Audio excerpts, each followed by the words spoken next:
श्रीमद् भागवतम दशम स्कंद 29वां अध्याय श्लोक संख्या 11 से लेकर के टीका चल रही थी। श्लोक है जहां पर 13 नंबर श्लोक है, नहीं 12 नंबर श्लोक। 12 नंबर श्लोक में परीक्षित जी महाराज जी ने प्रश्न कर दिया कि ब्रज जो रमणियां थी, ब्रज गोपियां थी, वो कृष्ण को ब्रह्म नहीं जानती थी, केवल कांति के रूप में जानती थी। और उनका गुणासक्त चित्त जो था, गुण प्रवाह रूप संसार से किस प्रकार निवृत्त हुआ, वो तो भगवान मानती ही नहीं। इस प्रकार का प्रश्न कर दिया। सुखदेव गोस्वामी जो है वो कहने लगे, मैंने तुम्हें पहले ही कह दिया था कि जब द्वेष करके शिशुपाल जो है वो मुक्ति प्राप्त कर सकता है, तो जो प्रेम करने वाली है कृष्ण को, अपराकृत इंद्रियों वाली इन गोपियों के तो संबंध में कहना ही क्या है। तो फिर यहाँ पे बताया कि भगवान जो है अव्यय है, अपरमेय है, निर्गुण है, गुण नियंता होकर भी मनुष्य के कल्याण के लिए आत्म प्रकाश करते हैं। किसी भी भाव से भगवान में चित्ताविष्ट होने से तन्मयता होती है और तन्मयता से उनकी प्राप्ति होती है। तो इसीलिए यहाँ पर बताया कि ये जो तुमने प्रश्न किया, इस प्रकार का बात करना कृष्ण के प्रति, भगवान के प्रति तुम्हारा ये संदेह प्रकाश करना उचित नहीं है, ऐसा सुखदेव गोस्वामी ने बोला। फिर इसकी टीका शुरू होती, तो टीका में बताते हैं कि यहाँ पर जो सुखदेव गोस्वामी है वो अकेले कथा जो है सुना रहे हैं, लेकिन सुनने वाले कथा जो है परीक्षित जी महाराज जी अकेले नहीं है।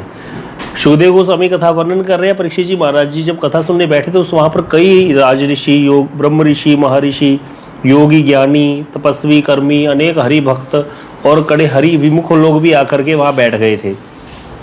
तो वो सब लोग ही वहां पर बैठ करके कथा सुन रहे थे। जिनको जो भोग योग चाहते हैं संसार से, उनको अभक्त कहा जाता है। तो वहां पर बड़े अभक्त भी थे। जब गोस्वामी सुखदेव गोस्वामी कथा का वर्णन कर रहे थे तो वो भक्तों के हृदय के भावों के अनुरूप ही भक्ति के सिद्धांतों को प्रकाशित कर रहे थे और भक्त भी समझ रहे थे चीजों को। लेकिन जब यहाँ पर रासलीला का वर्णन करने लगे सुखदेव गोस्वामी तो भावाविष्ट हो गए, तो उनका भक्ति के सिद्धांत में प्रकाश करने का सामर्थ्य ही नहीं रहा। तो वहां पर वो क्या हो गए, रस में बह गए एक तरह से, और उसी रस में डूब करके कथा सुनाने लगे।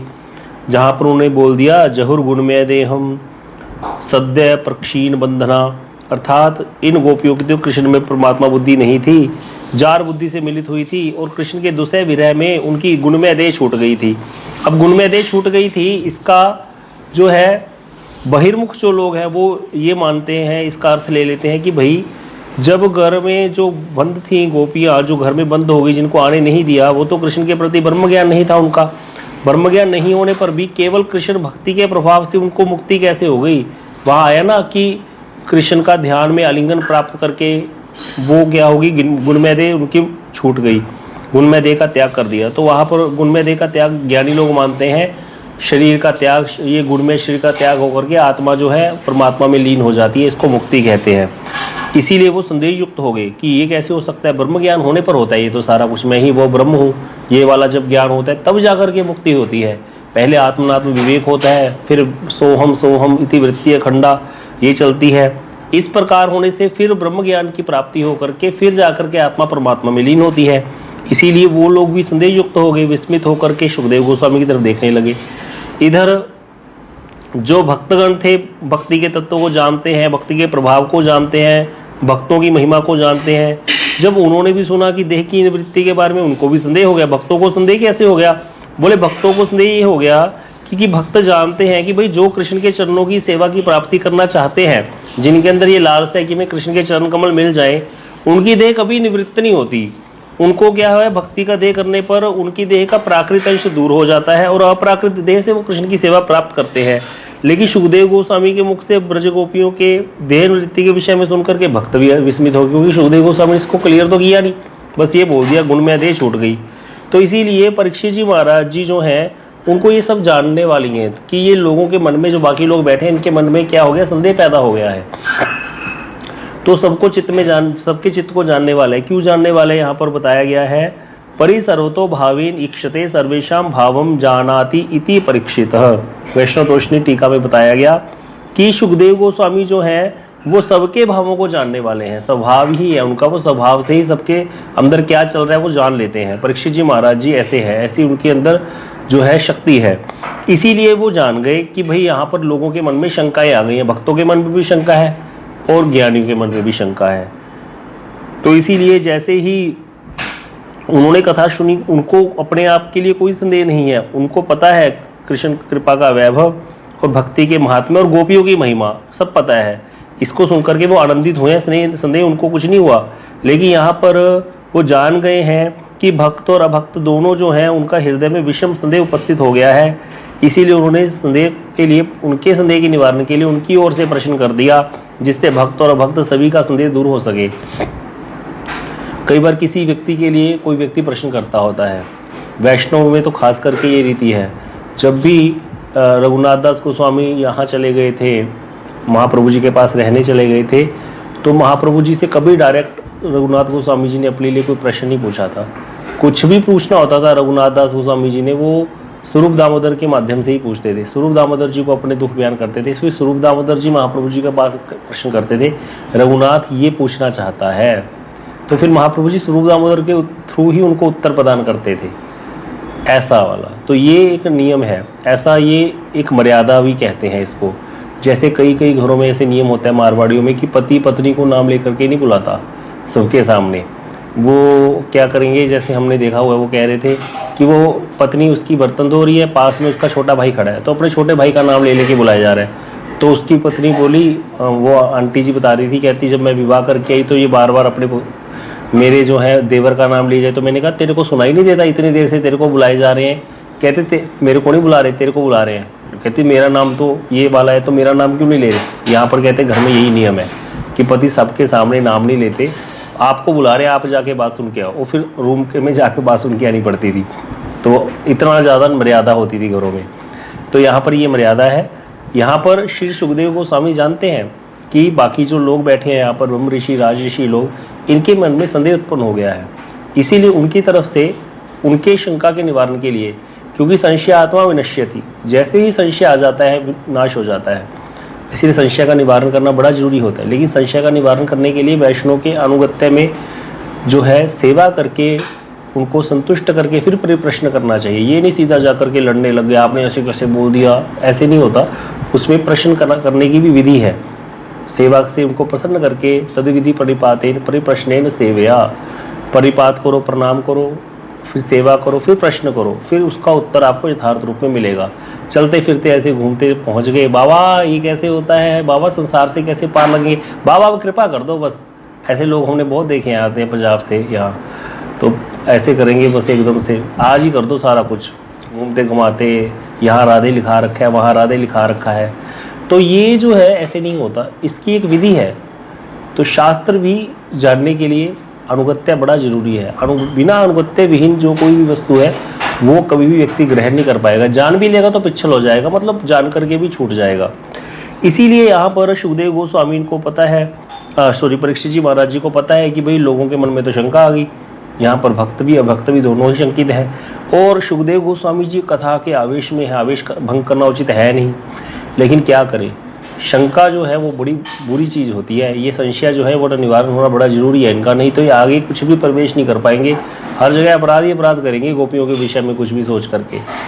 इसीलिए यहाँ पर सुखदेव गोस्वामी को परीक्षित जी महाराज जी ने बीच में आवेश भंग कर दिया। प्रश्न करने के लिए बाध्य होकर हाथ जोड़ करके पूछने लगे, कृष्ण विदु परम कांतम ना तो ब्रह्म तया मुने, कि वो तो जानती नहीं थी ब्रह्म है, वो तो उनको अपना प्रियतम ही मानती थी। तो ऐसा आप तो सदा कृष्ण लीला रस में निमग्न है, ऐसा बोला। कृष्ण लीला के तत्व में आपकी जो अभिज्ञता है, जितना आप जानते हो कृष्ण के बारे में, वो कोई नहीं जानता। आपने कहा घर में जो बंद थी गोपियां, उनका गुणमय देह का परित्याग किया, किंतु इस विषय में हमें कुछ संदेह है, कृपा करके संदेह दूर कीजिए, हमें बताइए गुणमय शब्द का अर्थ क्या है, देह के साथ गुणमय शब्द प्रयोग करने का क्या अभिप्राय है। भाई देखो, देह का अर्थ ही गुणमय होता है, समझो इसको कैसे, बहुत सुंदर तरीके से समझा रहे हैं। गुणमय देह का परित्याग कर दिया, बोलना ही नहीं चाहिए था। अगर मैं ये कहूं कि तपती हुई अग्नि, तो ये कुछ शब्द अच्छा है? अग्नि तो तपती ही होती है, अग्नि में तो ताप होता ही है। अगर मैं वो तपती हुई अग्नि में हाथ डाल दिया, इसने तो अग्नि में हाथ डाल दिया, इतना कहना ही काफी था। अग्नि तो तपती ही होती है, देह जब भी मिलेगी यहाँ पर इस संसार में, वो तो गुण में ही होती है। प्रकृति में जो व्यक्ति आ गया प्राकृत गुणों में 3 गुणों से बद्ध ही होगा, सत्व तम और रज से। इसी प्रकार तपती हुई अग्नि कहने में तपती व्यर्थ विशेषण है। इसी प्रकार गुणमय शरीर कहने से गुणमय व्यर्थ विशेषण है। शरीर बोल दो बस, शरीर का त्याग कर दिया की बात है, लेकिन यहाँ गुण में लगाने का विशेष अर्थ है, इसीलिए गुण में लगाया, क्योंकि शरीर त्याग तो हुआ ही नहीं। यही प्रश्न पूछ रहे हैं, इसलिए सुखदेव गोस्वामी ने कहा आपने ये गुण में क्यों कहा, गुण में देह क्यों कहा, देह कहने से काम चल जाता।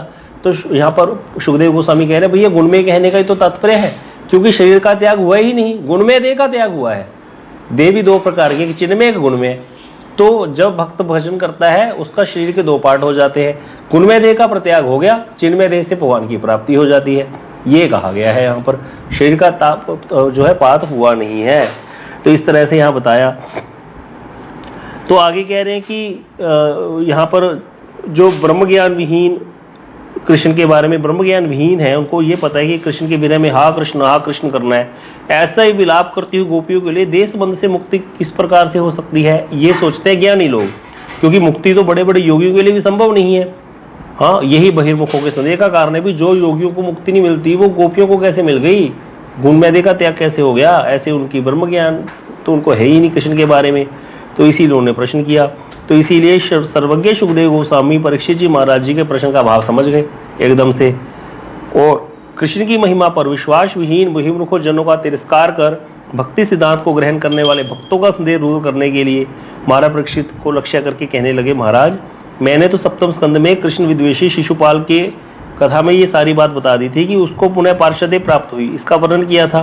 क्या आपको वह स्मरण नहीं है? वैकुंठ के द्वारपाल जय और विजय ने सनक सनंदन आदि मुनियों के अभिशाप से क्या किया था, असुर योनि को प्राप्त करके 3 बार उनको पृथ्वी पर जन्म लेना पड़ा था। पहली बार क्या हुए थे, किसी को याद है? वो जय और विजय सबसे पहले जब श्राप मिला था तो पहली बार क्या बन के आए थे यहाँ पर सत्ययुग में, किसी को पता है? हाँ जी, नहीं गलत है कपिल प्रभु, आपको तो ट्यूशन रखनी पड़ेगी 1000 रुपये महीने पे।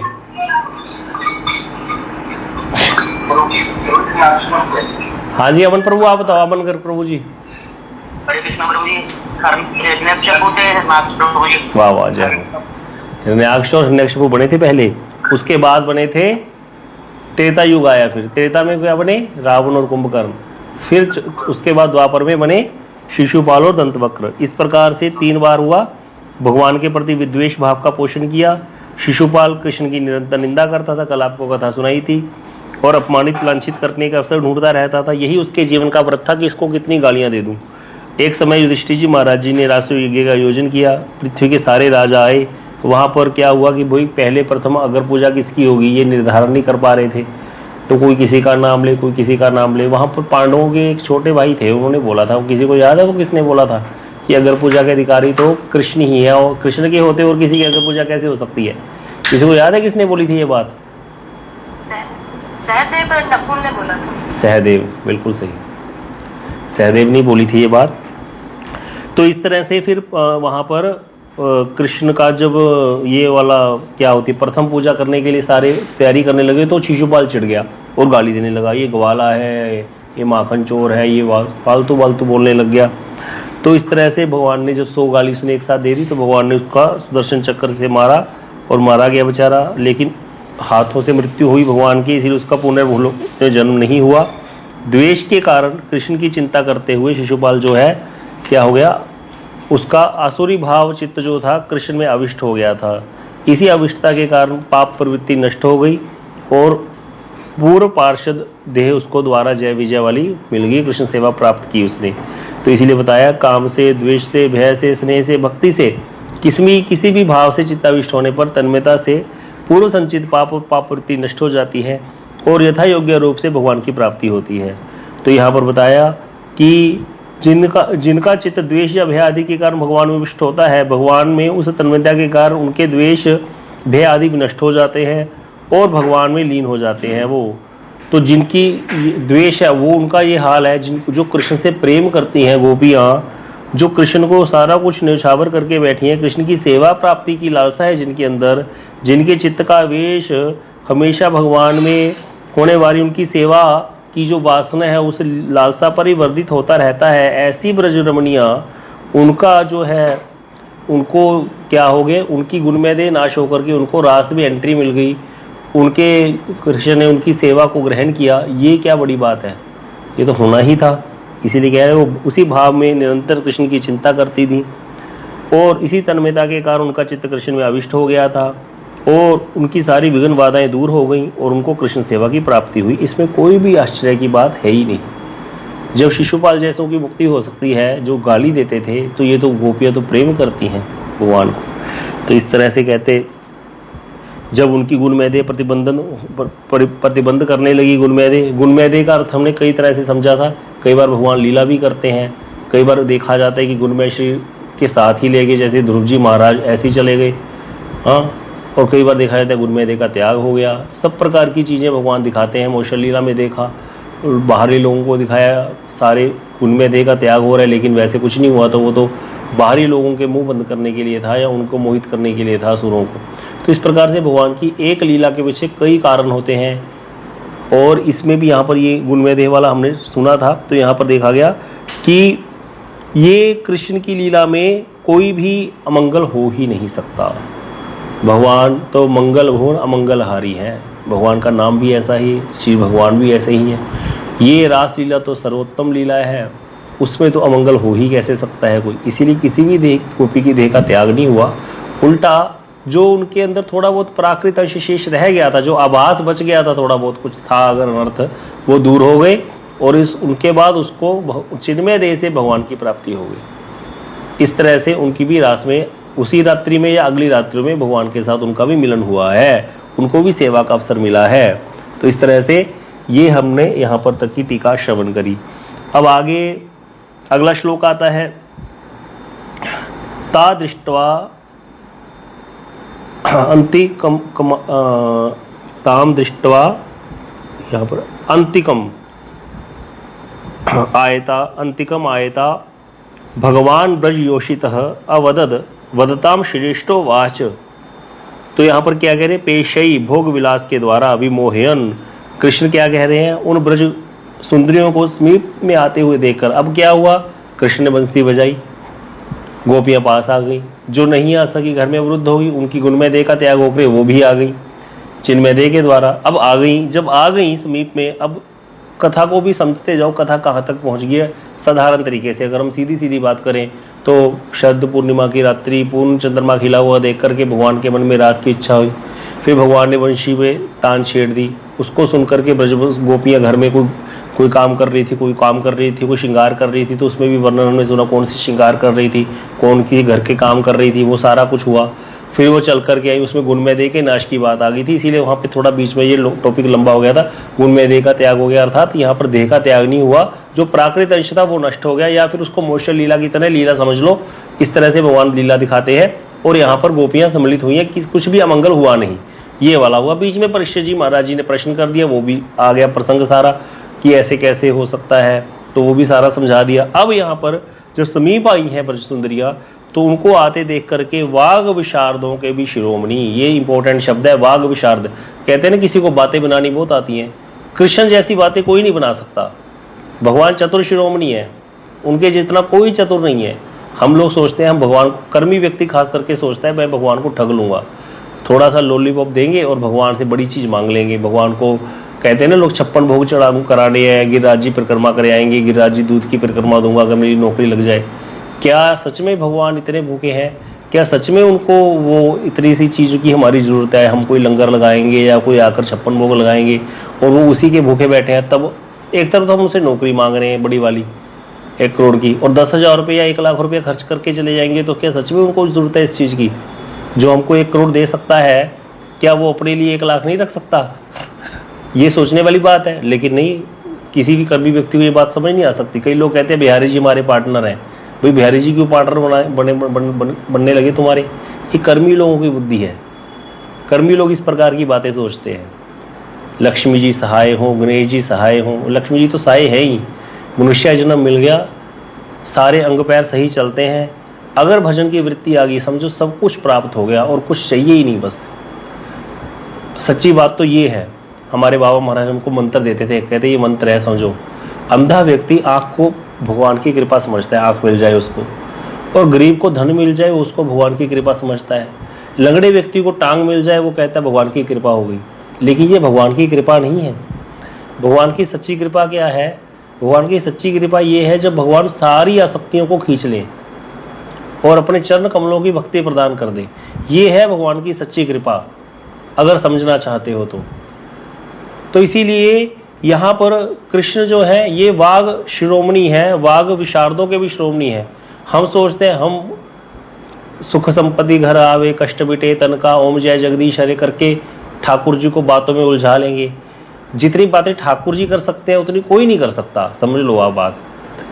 माखन चोरी लीला सुन लो इनकी, कोई लीला सुन लो, इन्हें सबको चित्त कर दिया था ठाकुर जी ने जब लीला करते हैं तो यहाँ पर। और उनके भक्त तो और उससे भी तेज होते हैं। भरत जी का चरित्र हम कर नहीं पाए, भरत जी का चरित्र सुनोगे सब हार गए। राम जी ने तो घुटने टेक दिए थे, ऐसे भरत जी महाराज जब बोलने लगते थे तो सब पत्थर पिघल गए वहां पर। जो जैसे बैठा था, कभी चित्रकूट जाना, जैसे कोई घुटनों के बल बैठे ना तो वह घुटनों के निशान बन गए पत्थरों में। माताएं ना ऐसे बैठी थी, जैसे होता है ना कोई चबूतरा टाइप होता है, तो माताएं नीचे पैर रख के बैठी आराम से सीधा जैसे कोई व्यक्ति बैठता है, तो उन चरणों के पूरे चिन्ह आ गए नीचे ऐसी जमीन पर, कौशल्या कह गई सुमित्रा देवी के। ऐसे करके सारा जब भी भरत जी महाराज बोलने लगते जड़ चेतन हो जाता, चेतन जड़ हो जाता।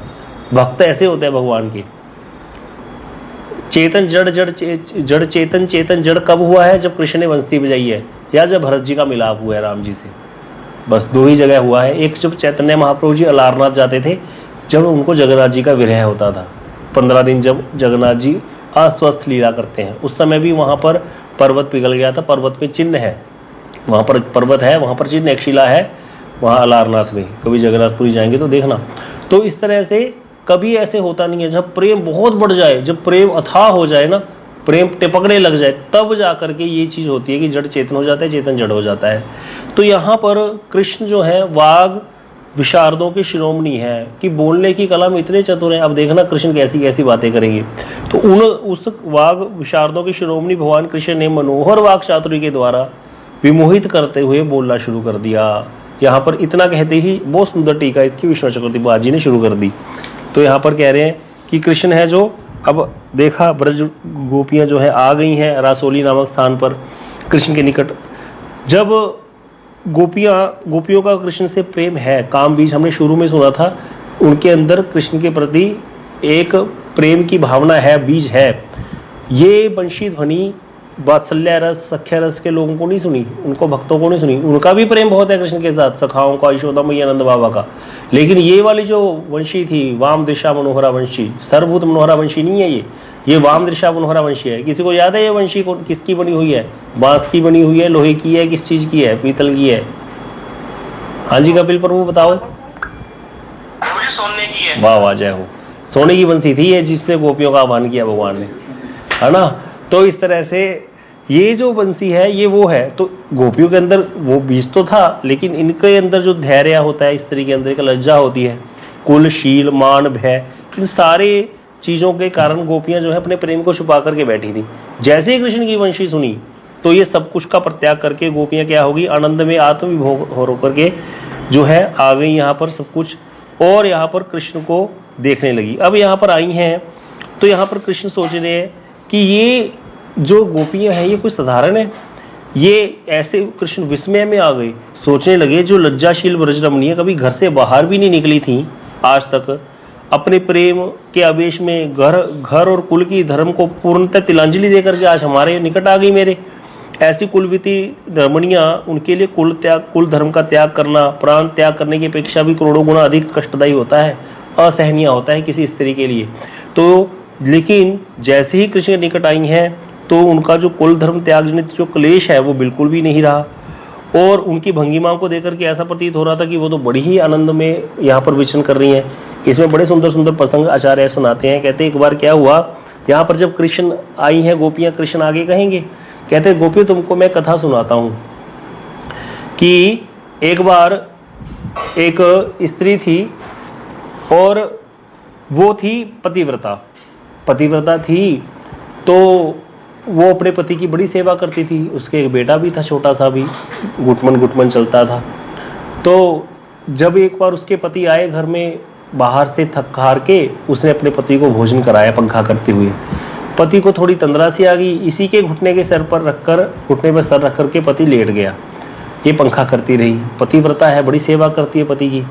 इतने में इसका बच्चा जो था, पति की लगी आंख, बच्चा जो है खेलते खेलते आग की तरफ चल पड़ा और आग में जाकर के कूद गया बच्चा। ये देखती रही। एक माता का एक बच्चे के प्रति अपने कितना प्रेम होता है, इसको कोई बताने की जरूरत नहीं है। लेकिन ये स्त्री हिली नहीं। हिली क्यों नहीं? क्योंकि ये पतिव्रता है। इसको पता है अगर मैं हिलूंगी तो मेरे पति की निद्रा भंग हो जाएगी, जिससे मेरा पतिव्रता धर्म नष्ट हो जाएगा। तो अपने धर्म पे अड़िग रही और अपने पति के कारण इसने अपने बच्चे का बलिदान दे दिया। बच्चा आग में जल करके मर गया। तो इसीलिए तुम कुलवती हो, तुम यहाँ क्या करने आई हो? यहाँ आई, वन की शोभा को देखा, बहुत अच्छा हुआ, अब जाओ। तुम्हारे पति, तुम्हारे भाई, तुम्हारे स्वजन, तुम्हारे सास ससुर तुम्हारा इंतजार कर रहे हैं, अपने घरों को जाओ। तो ऐसा कह करके जो है कृष्ण ने जो कुल रमणीय है, ब्रज रमणीय है, उनको पतिव्रता धर्म के बारे में समझाया कि आर्यव्रत की क्या मर्यादा है, कितनी बड़ी बात है पतिव्रत धर्म की। एक स्त्री ने अपने बच्चे का बलिदान दे दिया लेकिन अपने पतिव्रत धर्म का नष्ट नहीं होने दिया। देखो गोपियां कितनी चतुर श्रोमणियां। गोपियां कहती हम भी तुमको सुनाते कृष्ण कथा। कहती क्या हुआ, कृष्ण वो जो पति था ना उसका, वो अब उठ गया। हाँ, फिर कृष्ण ने कहा आगे देखो पतिव्रत धर्म कितना श्रेष्ठ होता है कि जब उसने देखा बच्चा चला गया, भाई माँ है, रोने लगी। जब उसका आंसू गिरा, उसके पति के ऊपर गिर गया एक आंसू गलती से। दुख के आंसू गर्म होते हैं, सुख के आंसू ठंडे होते हैं। जब गर्म आंसू उसके पति की आंख पर गिरा, माथे पर गिरा, तो एकदम से उठा, बोला क्या हो गया? तो उसने कहा हमारा बच्चा चला गया, आप जग जाते इसीलिए मैंने आपको जगाया नहीं। कृष्ण सुना रहे हैं, कथा भी पूरी कर रहे हैं। तो इसीलिए कहते जैसे उसके पति ने देखा तो एकदम से बच्चे को आवाज लगाई तो बच्चा खेलता हुआ दोबारा वापस आ गया। ऐसी पतिव्रत धर्म के अंदर शक्ति होती है कि वो बच्चा वापस आ गया। तो इसीलिए तुम कुलवती हो, अपने घर को चली जाओ। अब गोपियां सुनाने लगी कथा फिर कृष्ण को कि हाँ तुमने बहुत अच्छी कथा सुनाई कृष्ण, हम मानती हैं, हम पतिव्रत धर्म की कथा तुमने सुनाई, बहुत बड़ी बात है, यही है पतिव्रत धर्म, सही बात है, कुछ गलत नहीं है इसमें, बिल्कुल शास्त्र सम्मत बात करी है तुमने।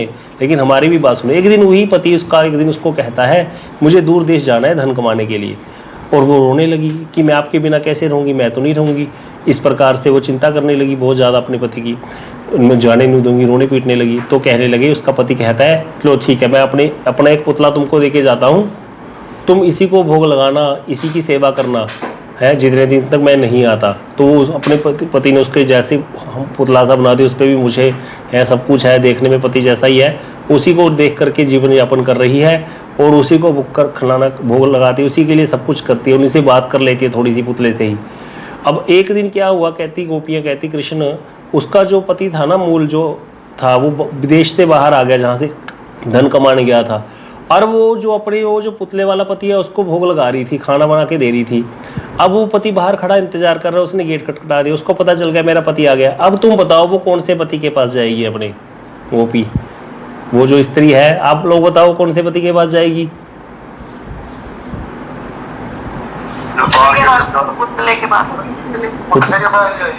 पुतले के पास जाएगी। सारे मूर्ख हो जो पुतले वाले हैं। क्यों पुतले के पास क्यों जाओगी?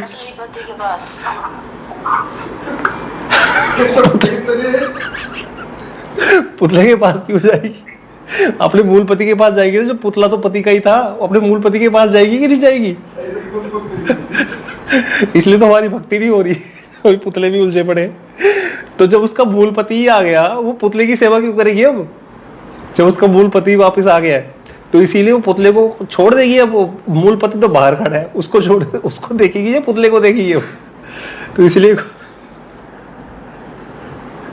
इसलिए गोपियां जो है यहाँ पर कृष्ण को कहती है, देखो जिन पतियों की सेवा की बात तुम हमको समझा रहे हो वो तो संसार के पति हैं। तो मीरा जी ने कहा था ऐसा चूड़ा क्या पहनूं, ऐसे वर को क्यों वरूं जो जन्मे और मर जाए? अरे मैं ऐसे वर को वरूंगी मेरा चूड़ा अमर हो जाए, ऐसे वर को वरूंगी जो नित्य है। तो तुम तो हो नित्य पति, हमने तुमसे प्रेम किया है, तुम कृष्ण हो। इसलिए तो कहा न खलु गोपिका नंदनो भगवान अखिल देही ना मंत्रात्मत्रिक, समस्त प्राणियों में वास करने वाले हे कृष्ण, आप कह रहे हो हमें पातिव्रत्य धर्म सिखा रहे हो। जिसने तुमसे प्रेम कर लिया, जिसका तुम्हारे साथ संबंध हो गया, उसके सारे संबंध सच्चे हैं, बस उसने कुछ और किया चाहे नहीं किया कोई फर्क नहीं पड़ता। और जिसने आपसे, आपके साथ जिसका संबंध नहीं हुआ, उसने और कुछ भी कर लिया, फिर क्या हो गया? क्या कर लिया? कितने जन्म हो चुके, पता नहीं कितने बार पति बने, कितनी बार पत्नियां बने हैं, कितनी बार पता नहीं कुत्ते बने हैं, कितनी बार माँ बने हैं, बाप बने हैं, सब कुछ बन चुके हैं। कई लोग कहते हैं माँ का कर्ज कोई नहीं दे सकता, ना नहीं दे सकता। तुम भी कभी किसी की माँ बने हो, कभी किसी के बेटे बने हो, पता नहीं कितने जन्म हो चुके, यही चल रहा है सब कुछ। इसका कोई अंत है? इसीलिए एक कर्ज जो है भगवान का दे दो बस, जिसने जीवन दिया हमको, उनका भजन कर लो, सब कुछ, सारे कर्जे अपने आप उतर जाएंगे। तो इसीलिए यहाँ पर गोपियां जो है, बड़े सुंदर सुंदर ये प्रसंग है। गोपियों कोई साधारण नहीं है, समय बहुत हो गया, तो इसीलिए ये कथा जो है भाव से श्रवण करने वाली है। गोपियों के भाव कोई साधारण नहीं है। गोपियां कृष्ण की गुरु हैं। चुप करा देते कृष्ण को गोपियों ने बोल करके। अब कृष्ण क्या बोले? सुनना तो चाहते थे, कृष्ण भी देख रहे थे जितना। इसीलिए थोड़ा अभी दिमाग पर जंग उतार करके बैठना है सबने। दिमाग बहुत दौड़ेगा यहाँ पर, और जितना दौड़ेगा उतना अच्छा है। हरे कृष्णा। वांछा कल्पतरुभ्यश्च कृपा सिंधुभ्यश्च पतितानां पावनेभ्यो वैष्णवेभ्यो